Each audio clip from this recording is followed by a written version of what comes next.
ఖమ్మం జిల్లా పాల్వంచ టౌన్ పరిధిలో నిర్మాణంలో ఉన్న డబుల్ బెడ్రూమ్ ఇండ్లపై సిపిఎం జిల్లా కార్యదర్శి మత్స్య వెంకటేశ్వర్లు ఆగ్రహం వ్యక్తం చేశారు. పేదల కోసం చేపట్టిన ఈ హౌసింగ్ ప్రాజెక్టు ప్రభుత్వం నిర్లక్ష్యం వల్ల నానాటికి భవిష్యత్ లేని పరిస్థితికి చేరిందని అన్నారు. అన్ని ఇండ్లు అర్ధాంతరంగా ఉండిపోయి పూడ్చుకుపోతున్నాయన్నారు. కొన్ని ఇండ్లకు ఫౌండేషన్ మాత్రమే ఉండగా మరికొన్నింటిని పైనుంచి ఇప్పటికే పెచ్చులు ఊడిపోతున్నాయని ఆవేదన వ్యక్తం చేశారు. పూర్తి చేయాలి డబుల్ బెడ్రూమ్ ఇళ్లను వెంటనే, డబుల్ బెడ్రూమ్ ఇళ్లను వెంటనే, డబుల్ బెడ్రూమ్ ఇళ్లను వెంటనే. సిపిఎం సిపిఎం జిందాబాద్ జిందాబాద్ జిందాబాద్ జిందాబాద్ జిందాబాద్. పూర్తి చేయాలి డబుల్ బెడ్రూమ్ ఇళ్లను వెంటనే, డబుల్ బెడ్రూమ్ ఇళ్లను వెంటనే, డబుల్ బెడ్రూమ్ ఇళ్లను వెంటనే, డబుల్ బెడ్రూమ్ ఇళ్లను వెంటనే. డబుల్ బెడ్రూమ్ ఇండ్లు పేదలకి డబుల్ బెడ్రూమ్ పూర్తి చేసి ఇవ్వాలి.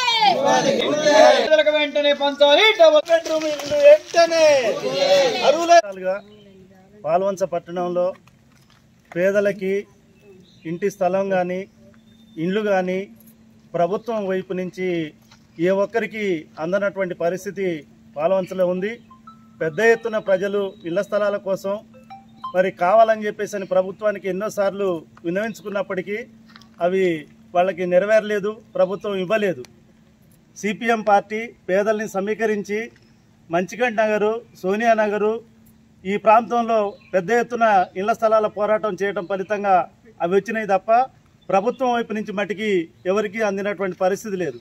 ఆ తర్వాత ఇప్పుడు మనం ఇక్కడ చూస్తున్నటువంటి డబుల్ బెడ్రూమ్ ఇండ్లు ఇది కూడా సిపిఎం పార్టీ స్థలాన్ని గుర్తించి ఇక్కడ జెండాలు పాతి మేము పేదలందరికీ పంచేటువంటి క్రమంలో అప్పుడున్నటువంటి అధికారులు ఇక్కడికి వచ్చేసి ఇది ఇట్లా కాదు, మీరు ఇక్కడి నుంచి ఖాళీ చేయండి, మేమే ఇక్కడ మీరు స్థలం ఇస్తామంటా ఉన్నారు, కానీ మేము ఇందులో డబుల్ బెడ్రూమ్ ఇండ్లు కట్టించేసి ఈ టౌన్లో ఉన్నటువంటి పేదలందరికీ కూడా ఇస్తామని చెప్పేసి ఆ రోజు వాగ్దానం చేయడం జరిగింది. ఈ వాగ్దానాలుగానే మిగిలిపోయినాయి తప్ప ప్రజలకు మటుకు ఏ రకమైనటువంటి ఇంతవరకు లబ్ధి చేకూరలేదు. కాబట్టి వెంటనే ఈ ఇళ్లని పూర్తి చేసి గుర్తించిన అర్హులైన పేదలకి ఇవ్వాలని చెప్పేసి సిపిఎం పార్టీ పట్టణ కమిటీ ప్రభుత్వాన్ని డిమాండ్ చేస్తూ ఉంది. రాబోయే రోజుల్లో మరి ప్రభుత్వం కనుక స్పందించకపోతే వీటి మీద పేదల్ని